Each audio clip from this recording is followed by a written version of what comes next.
Meus amigos, meus irmãos, boa noite a todos.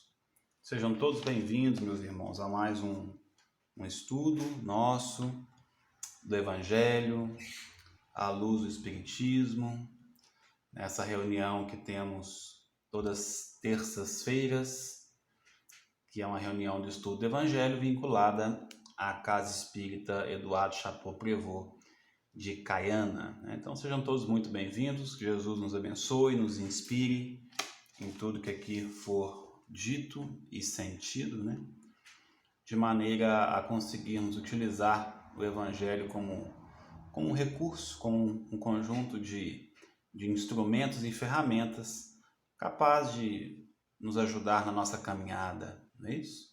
A proposta aqui não é ensinar nada a ninguém. A proposta aqui é partilharmos um pouco das nossas reflexões em torno do Evangelho, ok? Então, que Jesus possa iluminar e abençoar a todos. Estamos aí estudando o Evangelho de Lucas. Finalizamos, meus irmãos, na semana passada, aquela passagem bíblica, até de certa forma longa, em que ficamos vários estudos em torno da oração do Pai Nosso, do ato de orar. Então, fechamos na semana passada o nosso estudo.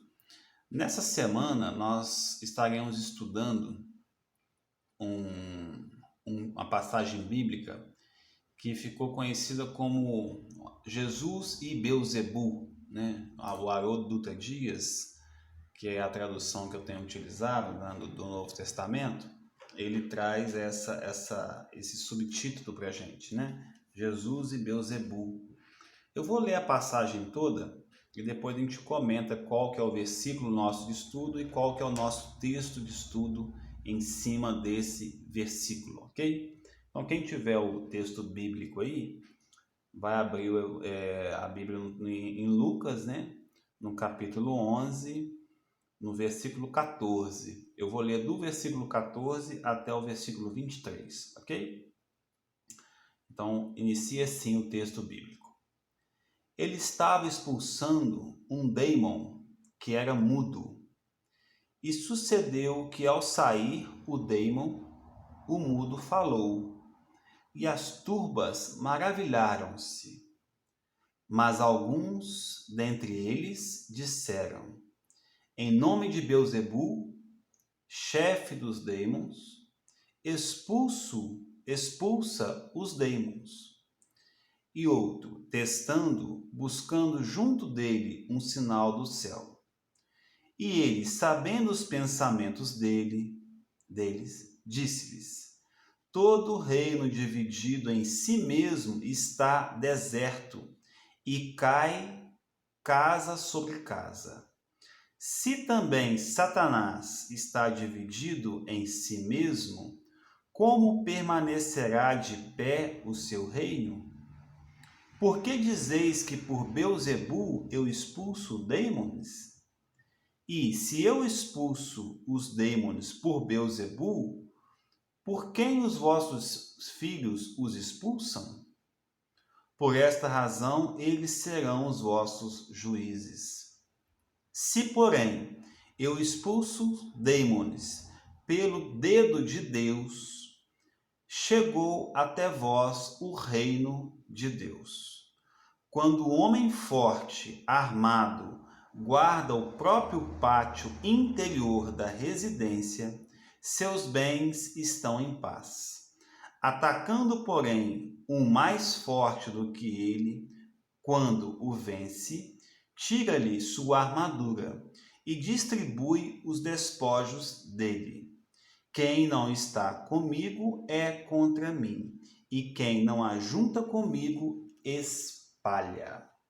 Então esse é o texto bíblico, que nós vamos encontrar referências paralelas, ou referências cruzadas desse mesmo texto, também no Evangelho de Mateus. Quem quiser conferir, está lá em Mateus, capítulo 9, tá? Versículo 32 a 34 e 12, e do capítulo 12, 22 a 30. E também está em Marcos, capítulo 3, de 20 a 30, ok? Então esse é o nosso contexto bíblico. de tudo isso que eu li, qual que é o versículo que Emmanuel pensou? Ele pensou o último versículo, que é: quem não está comigo é contra mim, e quem não ajunta comigo espalha. E em cima desse versículo, lá no livro O Espírito da Verdade, no capítulo 84, Emmanuel descreve para nós um texto muito interessante, cujo título é Pró ou Contra. Ok? Beleza? Então esse é o nosso contexto aí. Bom, se nós pararmos para entendermos ao pé da letra um texto bíblico como esse, nós vamos ter sérios problemas, né?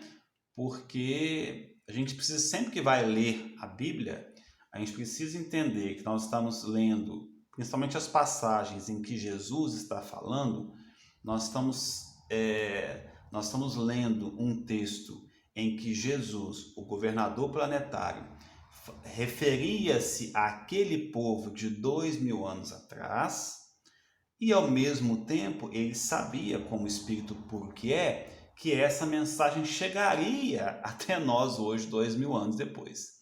Então Jesus falava para o presente dele e para o futuro, que é o nosso presente, assim como o nosso futuro, ok? Então a gente tem que fazer essas conexões de contexto do texto bíblico para que a gente consiga realmente entender. Se nós pegarmos, por exemplo, somente esse versículo: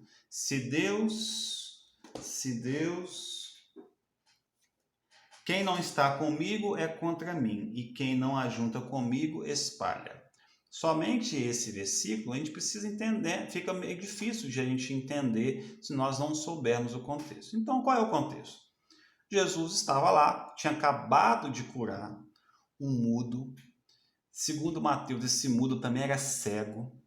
E além de ser mudo e cego, ele sofria um processo de obsessão, né? Então era uma situação muito complicada. Como os doutores da lei, os fariseus da época, a turma do contra, né? Eles não tinham como questionar o ato, porque o ato em si, ele existia, ele era, né? O Jesus curava e ponto final. Eles conheciam o sujeito desde nascença cego, ou há muito tempo, desde nascença mudo, ou há muito tempo, e de repente o indivíduo passava a enxergar, né? A falar, e a estar numa forma normal. Então você não tem como ir contra isso, né? Então, qual foi a argumentação deles? Esse sujeito aí, né, que se diz o Messias da casa de Davi, né, ele, na verdade, ele faz parte da galera de Beelzebu, né? Esse Beelzebu, gente, era o nome de uma divindade, fui pesquisar aqui, que eu não sabia disso, lógico, mas apenas uma curiosidade, é o nome de uma divindade do povo filisteu. Esse povo filisteu, ele viveu em constante conflito, para resumir a história, ele viveu em constante conflito com o povo hebreu. E viviam naquela região ali da chamada Terra Prometida, Terra de Canaã, que é aquela região ali de Jerusalém, que sempre foi conflito daquela região, né? Então, como eles não faziam parte, esse filisteu, não faziam parte do povo cujo existia uma promessa, né? Era o povo escolhido, né?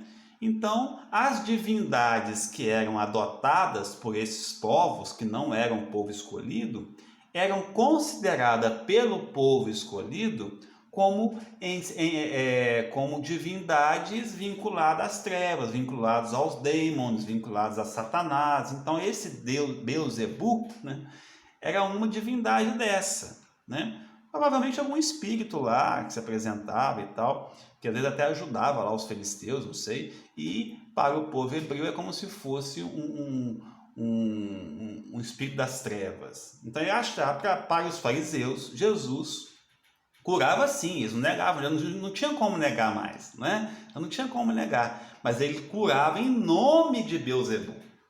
Olha só. E aí o Cristo, percebendo, né, toda a malícia que muitas vezes a inteligência é capaz de gerar, né? Porque para se ter malícia, normalmente você precisa ter uma certa inteligência. Ele usou uma postura bem racional. Falou, olha, se eu estou curando aqui e eu estou destruindo o reino de Beelzebub, não tem o menor sentido, né? Então, se faz, né, voltando ao versículo aí, se está comigo, se não está com quem não está comigo é contra mim. Ou seja, se eu estou curando o nome de Beelzebub, que Beelzebub esteja comigo, né? Não tem esse problema. Jesus não veio para rótulos. Ele deixou isso o tempo todo muito claro na sua mensagem. Ele não veio para um povo escolhido. Ele veio no meio de um povo escolhido, é diferente. No meio de um povo que se achava escolhido, é diferente, né? Ele não Jesus não fazia grupos separados, né? Não fazia distinção. Ele veio para todas as ovelhas e nenhuma delas se perderia, todas, sem exceção, né? Então, dentro disso aí a gente tem esse versículo, né, em que Jesus dá uma resposta aos fariseus e o Emmanuel vem para nós com esse texto pró ou contra. Pró ou contra. Ok? Então vamos lá, vamos partir para o texto de Emmanuel. Deixa eu ver se eu não esqueci nada aqui, meus irmãos.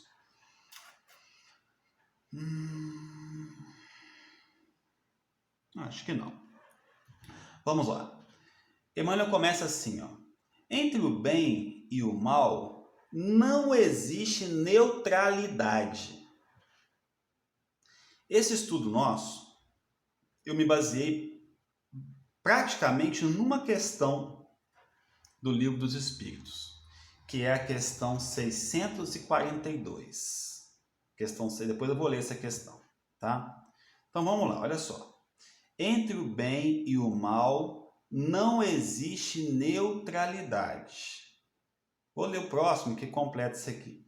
De igual modo, não há miscibilidade ou transição entre a verdade e a mentira.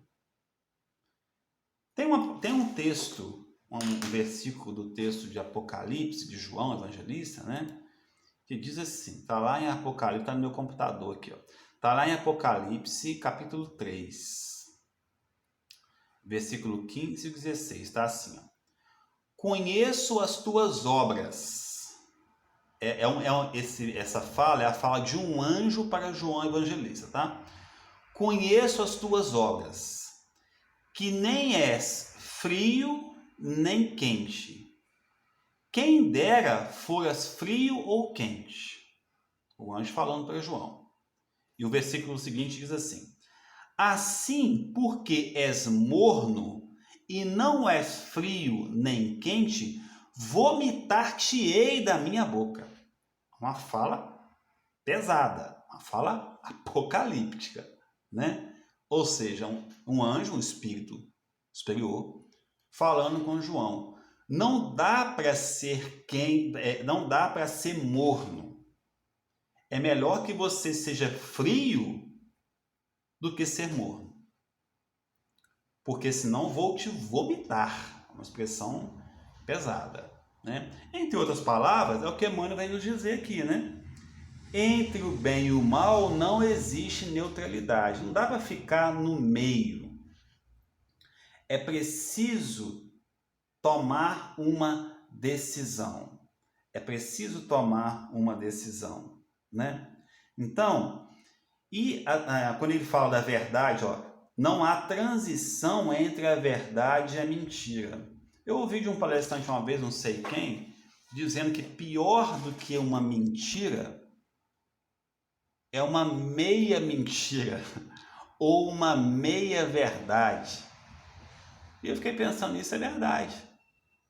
Porque a mentira se desfaz rapidamente muitas vezes. Agora, a meia mentira, essa transição, é muito perigosa. Quantos, meus irmãos, líderes espiritualistas hoje pelo mundo, né, ou mesmo nos movimentos religiosos institucionais, como espiritismo, catolicismo, né? Eles se utilizam com muita inteligência, assim como os fariseus fizeram, falando que Jesus trabalhava em nome de Beelzebul, né? Ele era da galera do Beelzebul. Quantos líderes hoje se utilizam dessas meias verdades para arrebanhar pessoas e interesses próprios? Porque a meia verdade é aquela situação em que você fala de coisas que muitas vezes as pessoas conhecem, aquilo faz algum sentido para as pessoas, mas ela é injetada, ela é envolvida de algo ruim, de algo ruim. E isso garante muitas vezes que multidões sigam essas lideranças, né? O discurso, por exemplo, apenas vamos como exemplo, de Hitler na Segunda Guerra Mundial. Hitler não convenceu uma meia dúzia de pessoas a seguir os seus princípios. Ele convenceu milhares de pessoas. Se utilizando de quê? Se utilizando de uma meia-verdade ou de uma meia mentira. É por isso que Emmanuel nos chama a atenção para essa segunda frase. Não há transição entre a verdade e a mentira, né? Ou é uma coisa ou é outra. Então a gente tem que entender essa frase, né? O terceiro parágrafo também é bem próximo, né? Escondemo-nos na sombra ou revelamo-nos na luz. Não dá mais para ficar na penumbra. Não dá mais para ficar na penumbra. E talvez a nossa grande dificuldade é justamente estarmos há muito tempo morno, há muito tempo na penumbra, né? Há muito tempo se utilizando de meias verdades, de meias mentiras, né? Então a gente precisa refletir com muita sinceridade sobre isso. Tem alguns estudos que eu olho assim, eu confesso que dá vontade de pular. Esse é um deles, porque eu me identifico com esse estado morno, com esse estado, né? Enquanto as circunstâncias que eu poderia ter sido quente e eu não fui. Quando a gente vai estudar, a gente começa a se questionar, né? E a vontade que dá é ficar quietinho, né? Mas enfim, nós estamos aqui partilhando, apenas refletindo juntos, para que possamos, através dessas reflexões, irmos identificando as nossas atitudes nas mínimas situações e tentarmos realmente passarmos a tomar decisões com mais firmeza, né? Com mais constância, saindo um pouco desse estado aí dessa zona de conforto que nós nos habituamos. Os espíritos têm nos dito isso, né? Através de alguns médiuns, principalmente Chico Xavier, André Luiz, o espírito André Luiz, de que nós estamos capengando há muito tempo, nesse estado de morno, né? Que não é quente, nem é frio, não é verdade, nem é mentira, achando que caminhar nesse... acho que é os chineses que dizem que é sempre, ou os budistas, não sei, os chineses budistas, que caminhar pelo caminho do meio é sempre o melhor, mas o caminho do meio não é ser morno. O caminho do meio, que eles dizem, é o caminho do equilíbrio. Aí sim, né? Mas tomar decisões baseado naquilo que você está aprendendo, conhecendo e estudando, é preciso que seja assim, né? As grandes lideranças do Evangelho, e para citar uma que a gente gosta muito, que é Paulo de Tarso, eles foi exatamente assim, né? Ou quente ou frio.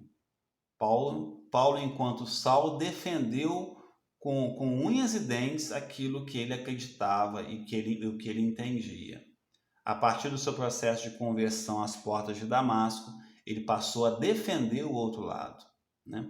Não é problema nenhum nós mudarmos de opinião e defendermos uma opinião diferente daquela que defendíamos anteriormente. Isso não é nenhuma vergonha. Aliás, evoluir passa por isso.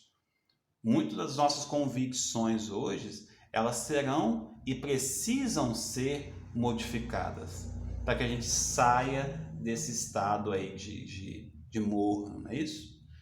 Bom, sigamos aí com Emmanuel. No próximo parágrafo, Emmanuel nos diz assim, ó: quem não edifica o bem, só por essa omissão, já está forjando o mal em forma de negligência. Olha que frase dura e pesada, né? Quem não edifica o bem, não está falando aqui quem faz o mal. Ou seja, não está falando do bem, quem é morno, né? Quem é frio. Ele está dizendo para quem é morno. Quem não edifica o bem, só por essa omissão, já está forjando o mal em forma de negligência. De volta no versículo do Cristo, né? Quem não está comigo é contra mim. Se você não fez, se você não está agindo de acordo com os meus princípios, você está contra mim. Você não tem uma posição intermediária. Não tem a coluna do meio. Não tem, né? Ou é um ou é outro. Os espíritos nos disseram isso, e por isso que a doutrina espírita ela se baseia num princípio, que é o princípio da universalidade do ensino dos espíritos, ou seja, em diversos momentos, de várias formas diferentes, eles dizem a mesma coisa, né? É Jesus dizendo, quem não é comigo é contra mim, é o anjo dizendo para João Evangelista que se ele não for quente ou frio, se ele for morno, que ele será vomitado, né? E os espíritos nos dizendo no Livro dos Espíritos, que é a questão que me baseei toda essa reflexão nossa aqui, na questão 642. Então, olha só, Kardec pergunta assim na questão 642.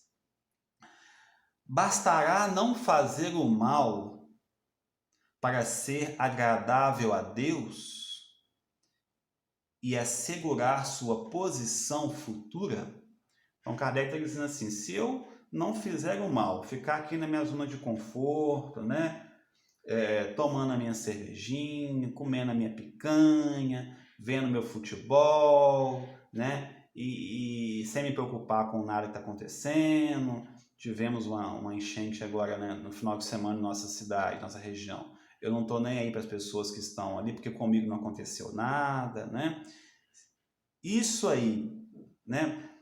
Bastará não fazer o mal para ser agradável a Deus? Eu posso ficar aqui numa boa que Deus vai estar, né, concordando com tudo isso?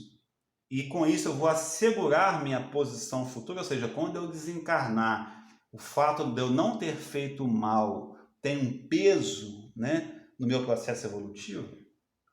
Olha a resposta dos espíritos. Não. Eles são taxativos, né? Não. É preciso fazer o bem no limite das suas forças. Porque cada um responderá por todo o mal que houver feito ou que houver sido feito por causa do bem que não haja feito. Essa resposta que dói. Essa que bate doído, gente. Porque acho que todos nós, pelo menos falando de mim, né? Em diversas situações que eu poderia ter feito bem e eu não fiz. Né? Ainda hoje, olhando o meu dia hoje, eu falo, Jesus amado, não é que eu vou falar disso mais tarde. Né? Por isso que eu falei que a vontade é ficar quietinho. Né? Então, é preciso fazer o bem no limite das suas forças. Ele não está pedindo aqui para a gente extrapolar o nosso limite. Né? Às vezes a gente quer também vou trabalhar para o bem e tal, excessivamente, esquece que você tem família, esquece que você tem alguns compromissos e a sua primeira responsabilidade é no seu núcleo familiar, a gente esquece disso, né? Mas no limite das suas forças você tem que fazer. Você tem que fazer, nós precisamos fazer, né? O Espírito Miramês comenta, né, as questões do Livro dos Espíritos. Ele, entre um comentário grande que ele faz dessa questão, ele diz assim, ó: Aos afoitos no trabalho que parecem querer recuperar o tempo perdido, que a vontade nossa é essa, né? É perder tanto tempo de correr atrás do tempo perdido. Em apenas alguns anos, nós lhe dizemos que façam o bem nos limites das suas forças, para que não venham a se cansar. Interessante esse comentário de Megamesa, uma proteção antes de atingir a meta de servir e os compromissos firmados com o Senhor da vinha. O equilíbrio aos budistas aqui, né? Na altura em que se encontra a humanidade é o caminho do meio, como nos fala o antigo provérbio. Então, olha só, precisamos fazer mais, muito mais, né? Não dá para ficarmos morno, mas também temos que saber dosar. Temos que saber dosar para não nos cobrarmos excessivamente ao ponto de nos cansarmos antes de atingirmos a nossa meta, né? Achei interessante essa fala de Miramês e quis trazer para poder complementar o estudo nosso aí, né? Bom, mais embaixo, Emmanuel nos diz assim, meus irmãos, olha só.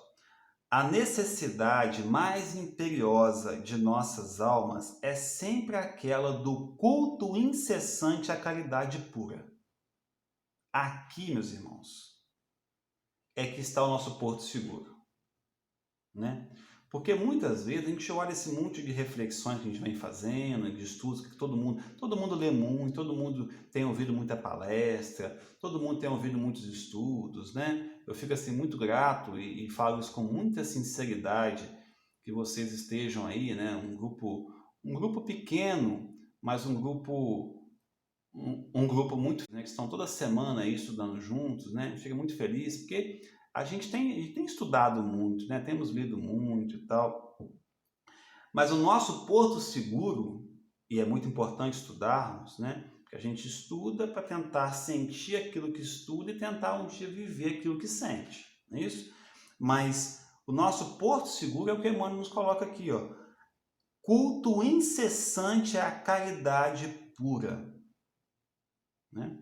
Porque através da ação no bem, a gente vai conseguindo sair desse estado morno. Porque não é o fato de estarmos fazendo algo para o outro que nos coloca como quente, não. Ou que estamos a favor do Cristo, não. Tem muita gente dentro de casa espírita, exercendo trabalho em casa espírita contra o Cristo. Contra o Cristo, né? Então a gente tem que observar com muita sinceridade. O caminho, o porto seguro é aquele. É o trabalho, né? É a proposta de tentar sentir a dor do outro.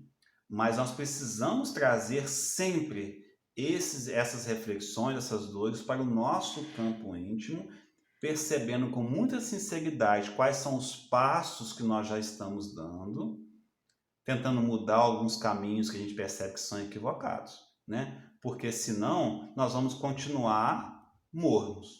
Mas que a caridade é o nosso porto seguro, é. Quem estiver fora dessa orientação, ou seja, da caridade, respira à distância do apostolado com Jesus. Se nós não tivermos, por isso que fora da caridade não há salvação. Se nós não tivermos vinculados a uma proposta muito sincera de caridade aqui na expressão mais ampla que possa ter, né? A gente precisa tirar daquela ideia de que é só doar as coisas. Se nós não tivermos vinculado a essa proposta de nos entregarmos ao próximo, é o amor em ação, caridade é isso, é o amor em ação, né? Nós vamos estar respirando, ou seja, vivendo à distância do apostolado com Jesus. Não é isso? Para assegurarmos a firme atitude na senda reta, para garantir, né, que a gente continue trilhando o caminho reto segundo os ensinamentos do Cristo, trazemos dentro de nós a consciência. Aí vem a questão do livro 621 do Livro dos Espíritos, né? Onde está escrita a lei de Deus? Na consciência. A afeição de porta-voz do roteiro exato. Meus irmãos, se nós pararmos para realmente mergulharmos profundamente na nossa consciência, nos momentos mais capitais e precisarmos tomarmos uma decisão, nós vamos perceber que se a gente mergulhar, que a consciência grita, ele disse aqui, ó, ela é porta-voz do roteiro exato. Nós vamos saber sim como agir. Só que muitas vezes esse gritar da consciência, ele nos incomoda, ele nos tira da nossa zona de conforto, ele nos move em direção a situações que muitas vezes a gente não gosta, mas o caminho é esse, né? Estacionamento no mal ou ascensão para o bem, né? Emmanuel, voltamos lá, quem está comigo, quem não está comigo é contra mim. Com Jesus ou distante dele. Isso significa que estará ao lado do Cristo, desprezando agora as supostas facilidades que gerarão depois as dificuldades reais. Isso é uma informação que a gente precisa confiar nela. Ter fé é ter confiança, não é isso? Já estudamos o sentido de fé aí.